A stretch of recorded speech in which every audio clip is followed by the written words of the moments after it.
E a gente volta com o segundo bloco do CB Ponto Poder, que esta semana recebe o senador Hélio José, do PMDB, aqui do DF. Senador, retomando a pergunta então da Denise, planos para 2018, eleições. 2018, embora esteja bem longe, mas está bem próximo também.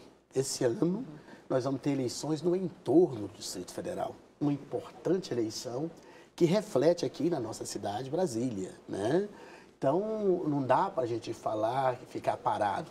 Os planos para 2018 são ousados.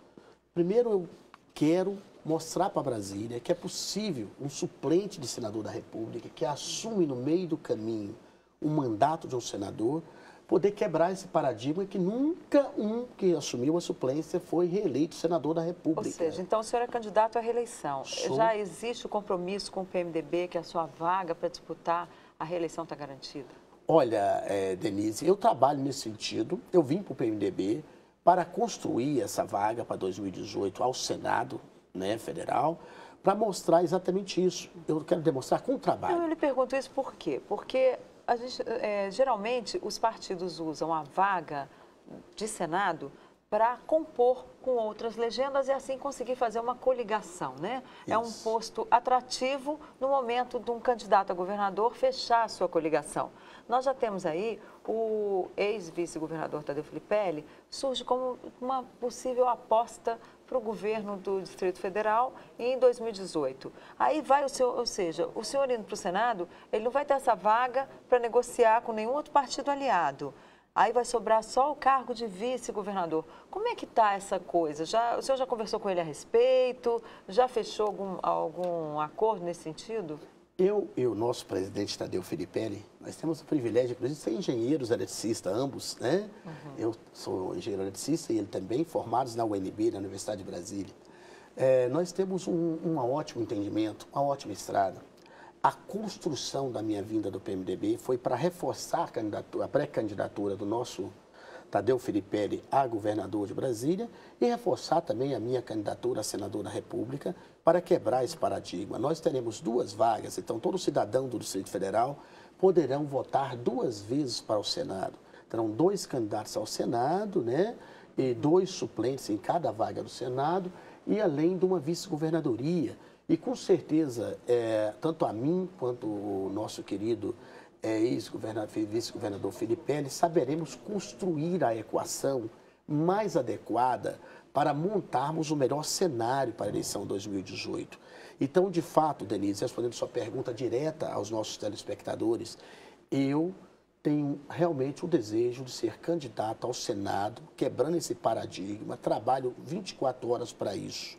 O meu gabinete é o 19, da ala Teotônio Vilela, do Senado Federal, sempre de portas abertas para a população do DF, embora o senador represente o Estado, que esse é o nosso dever, por isso que cada Estado tem 3 senadores para discutir orçamento, discutir toda aquela questão federativa do Estado, mas eu não concebo um senador que não representa o povo que está dentro do Estado. Porque o Estado é constituído pelo seu povo, pela sua cultura. Então, por isso que me chama de senador do povo, porque eu estou aonde o povo está. Agora, senador, quando o senhor escolheu se filiar ao PMDB, o senhor levou em consideração que dois nomes de expressão do PMDB, que é o presidente da Câmara, Eduardo Cunha, e o presidente do Senado, Renan Calheiros, estão sendo investigados por denúncias graves na Operação Lava Jato? Isso foi levado em consideração? Olha, Denise, foi porque há, inclusive, né, operação da Lava Jato envolvendo partidários de todos os partidos, não é só do PMDB. O senador Renan Calheiros tem sido um ponto de equilíbrio na discussão de todo esse processo de crise econômica e de crise política que a gente vem convivendo.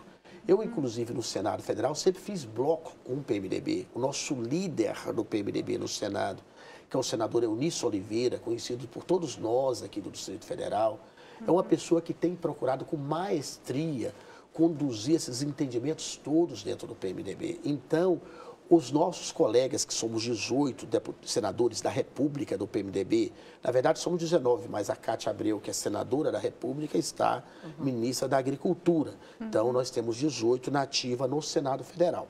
Eu sempre convivi, desde o início do meu mandato, conjunto com o PMDB e nunca vi nenhum tipo de leviandade ou de coisas erradas. O senador Renan tem sido, inclusive, muito aplaudido por todos os setores, da direita, do centro e da esquerda do Senado, por ser uma pessoa aberta ao diálogo, aberta a uma pauta progressista. Nós tivemos, inclusive, a Agenda Brasil, com uma série de projetos. Nós conseguimos encaminhar em prol do desenvolvimento econômico deste país, né? E o ex-presidente Lula, como o senhor deve conhecer ele bem, da fundação do PT, das 3 décadas que o senhor passou lá, né? Relação, como é que está a relação com ele? Se ainda existe alguma... Faz uma boa data que eu não falo com o presidente Lula, entende?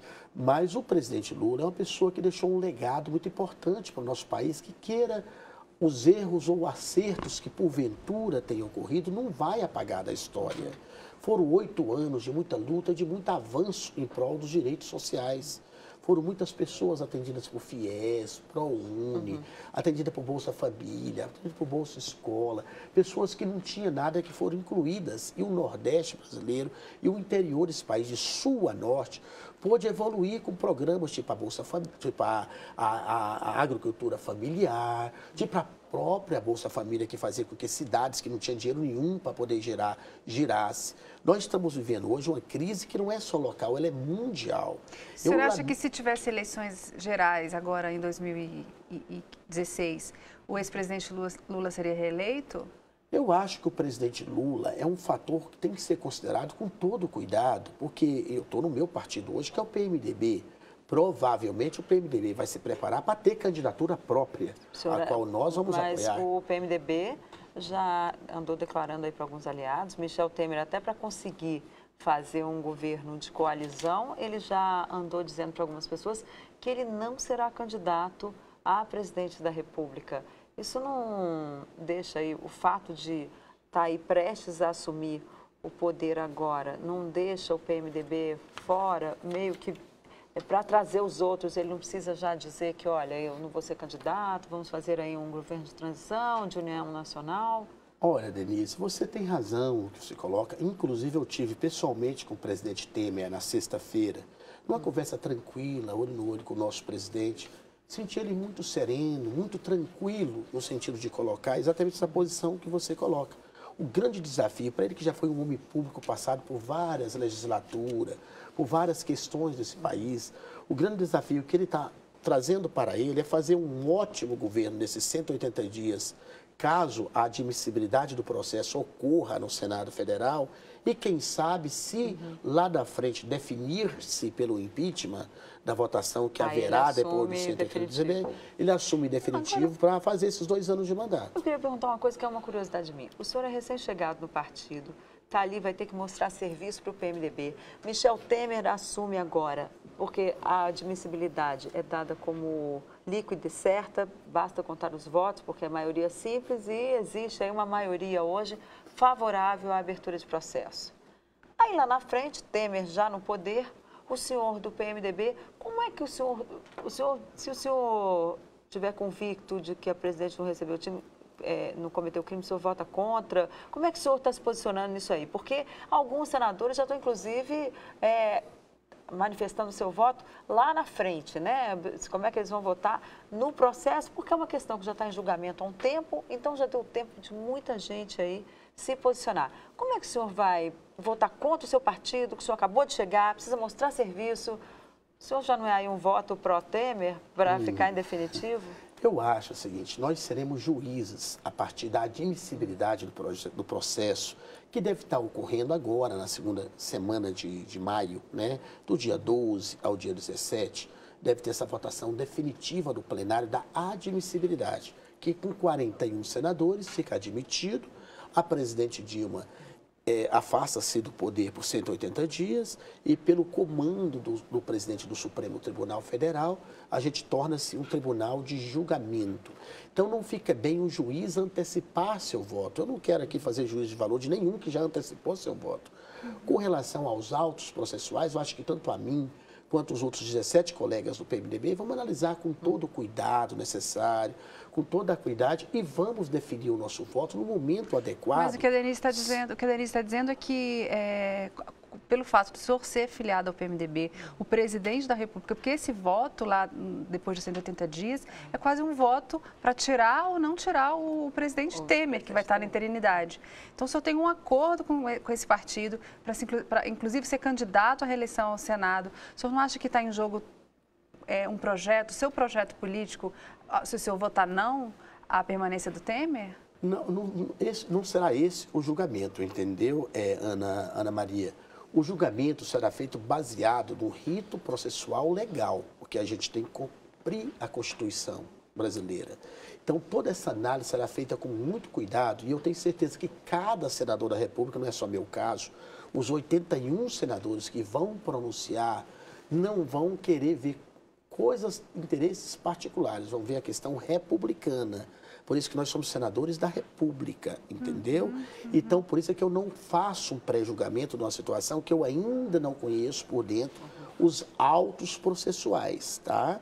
É óbvio que nós do PMDB vamos procurar nos unificar, discutir dentro dos interesses também partidários, já que nós convivemos dentro de um partido, né? Procedimentos, uma discussão tranquila que nós teremos e transparente, e com certeza teremos outras oportunidades, inclusive, de sentar nessa mesa ou em outro recinto para conversar sobre o tema no transcorrer da análise processual. Nessa conversa que o senhor teve na sexta-feira com o vice-presidente Michel Temer, houve alguma discussão sobre divisão de cargos, a estrutura que ele vai assumir agora?